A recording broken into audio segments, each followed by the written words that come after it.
behind the scene, en fait, se résulte du fait qu'on a vu que dans le secteur créatif en Afrique est une mine d'or qui offre des revenus importants et crée beaucoup d'opportunités d'emploi. Mais sur le plan politique, ce n'est pas pris en considération. Aujourd'hui, on constate qu'il y a plus de 20 milliards de dollars supplémentaires et plus de 20 millions de nouveaux emplois que le secteur créatif peut créer d'ici 2040 en Afrique.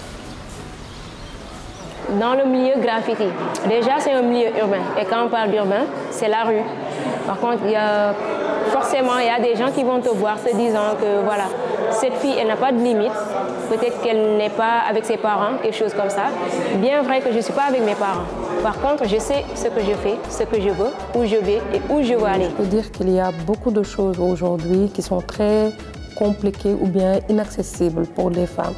Déjà, de voir d'autres femmes qui sont dans le même secteur d'activité, c'est difficile. Mais aussi, aujourd'hui, on a l'impression en tant que femme que les défis sont beaucoup plus énormes que pour les hommes.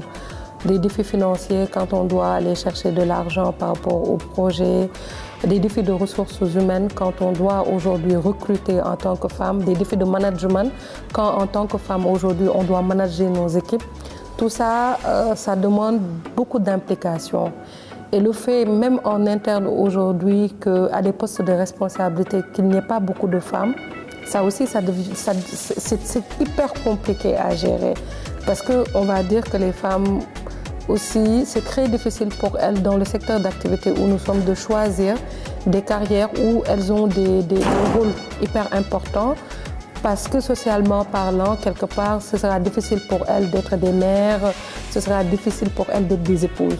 Les politiques ne sont pas au courant ou ne prennent pas assez au sérieux ces secteurs et avec toutes les opportunités que ça peut créer. C'est tout le sens de cette recherche qui veut montrer en fait que vraiment, autant on est dans certains pays en train de s'acharner à chercher du pétrole, des ressources naturelles et tout, il y a aussi des ressources qu'on peut trouver à travers le secteur des industries culturelles et créatives. Je suis aujourd'hui présente à cet événement pour représenter le ministre secrétaire d'État à la culture, à l'industrie créative et au patrimoine historique. Justement pour ne pas rater cet événement historique, parce que je disais tout à l'heure que c'est la première fois qu'on a une étude sur les industries culturelles et créatives uniquement centrée sur les femmes.